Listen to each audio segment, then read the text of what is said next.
Hello friends, welcome to my YouTube channel Visual Educational Video. Here we will discuss about the class 8 science chapter number 1 explanation. So let's start our session. I think I have completed some topics in the previous session.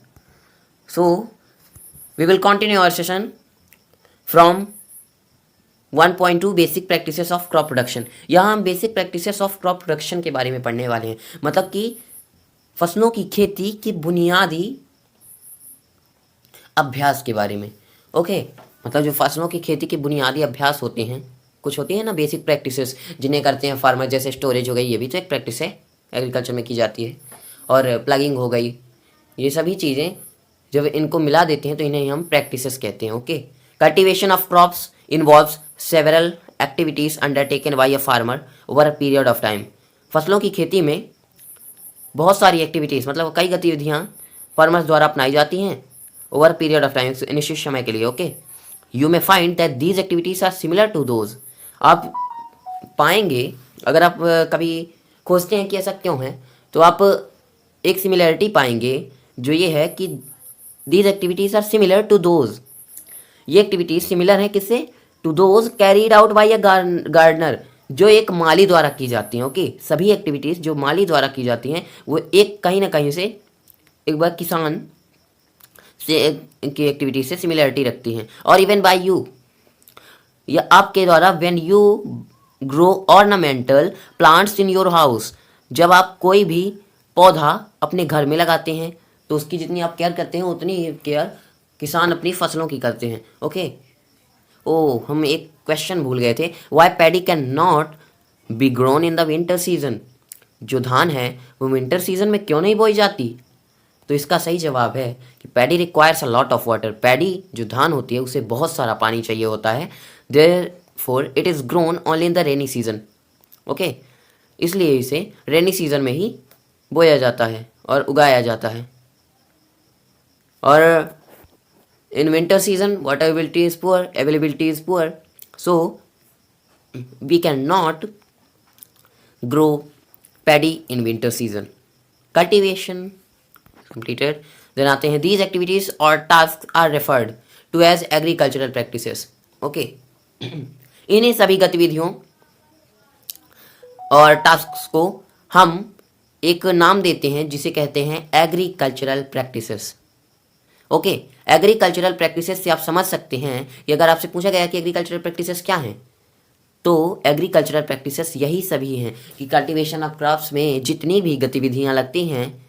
Okay, ये है इसका सही जवाब कि cultivation of crops involve several activities undertaken by a farmer over a period of time is known as agricultural practices. Okay, so which are listed below, जो नीचे दी गई हैं. मैंने आपको कहा था ना एग्रीकल्चरल प्रैक्टिसेस, जहाँ प्रैक्टिसेस की बात आती है और एग्रीकल्चरल के साथ, मतलब एग्रीकल्चर के साथ आती है, अगर उसका संबंध है तो आप समझ लीजिए कि जो प्लगिंग हो गई, प्रिपरेशन ऑफ सॉइल का मतलब आप समझ रहे हैं ना कि सॉइल को जब तैयार करते हैं तो तैयार कैसे करते हैं? पहले प्लगिंग करते हैं उसमें.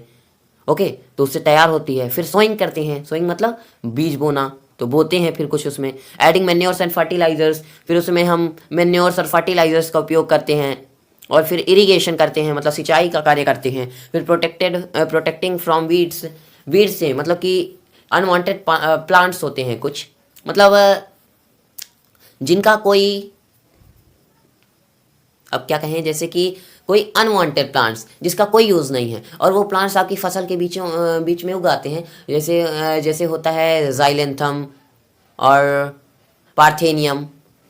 ओके, तो इस तरह की जो प्लांट है वो आपकी फसलों के बीच में उगाते हैं. ठीक है, और ये भी जो है फसलों से न्यूट्रिएंट्स लेने लगते हैं, जिसके कारण हमारी फसलें जो हैं उत्पादन क्षमता उनकी कम हो जाती है. ओके, तो इसलिए इन वीड्स को भी हटाने के लिए हमें कुछ एक्टिविटीज़ करनी पड़ती हैं. तो प्रोटेक्ट करने के लिए बहुत सारे इंसेक्टिसाइड, पेस्टिसाइड्स होते हैं. एक का नाम तो मुझे याद आ रहा है, उसका नाम है बूटाक्लोर. ये थोड़ा अजीब है सुनने में, लेकिन बूटाक्लोर एक पेस्टिसाइड है जो पेस्ट को क्लियर करता है. ओके, देन आते हैं हार्वेस्टिंग, तो बाद में उसका जो भी थ्रेसिंग, गहाई कहते हैं उसे सामान्य भाषा में, इस सभी का जो कार्य होता है वो सब हार्वेस्टिंग के अंदर आ जाता है, काटना कटिंग ऑफ क्रॉप, फिर उसकी थ्रेसिंग। तो ये सभी करना लिख के सीधे हार्वेस्टिंग लिखा गया है, तो इसका मतलब आप समझ सकते हैं कि ये आखिरी क्रिया होती है। इसके बाद हम सीधे स्टोरेज पे आते हैं। तो स्टोरेज का मतलब घर में अगर उसको आपने उस फसल को बोया तो कटाई के बाद तो स्टोरेज के ही काम में आने वाली है, कहीं और तो जाएगी नहीं। हाँ, बेचना वो अलग बात होती है, लेकिन अगर आपको मान लीजिए खाने में ज़रूरत पड़ती है ना, खाने की ज़रूरत पड़ती है, और आप बोते ही क्यों हैं? क्योंकि आपको खाना मिले, ताकि आपको खाना मिले। ओके, तो खाना कैसे मिलेगा? आपको ये सब प्रैक्टिसेस करनी पड़ेंगी। स्टोरेज में भी फिर आती है ना, अगर आप 9th स्टैंडर्ड में आएंगे तो आपको पता चलेगा कि एक क्रॉप प्रोडक्शन मैनेजमेंट होता है, फिर एक क्रॉप प्रोटेक्शन मैनेजमेंट भी होता है। मतलब कि प्रोडक्शन तो अलग बात हो गई, लेकिन फिर प्रोटेक्शन मैनेजमेंट, तो क्रॉप की प्रोटेक्शन के लिए इसमें कौन कौन सी एक्टिविटीज़ दी गई हैं? Protecting from weeds. ओके, यहाँ प्रोटेक्ट कर रहा है। और मैं आपको अभी बताता हूँ, जैसे कि स्टोरेज होती है, ठीक है? तो आपने बहुत बार देखा होगा कि जो गेहूं होता है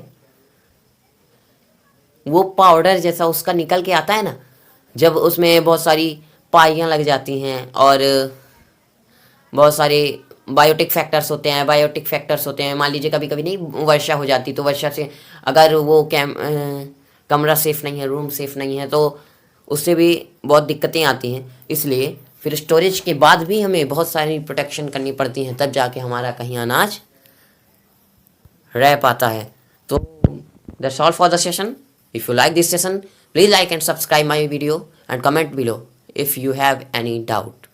Okay, so bye bye, take care, and till then, happy learning.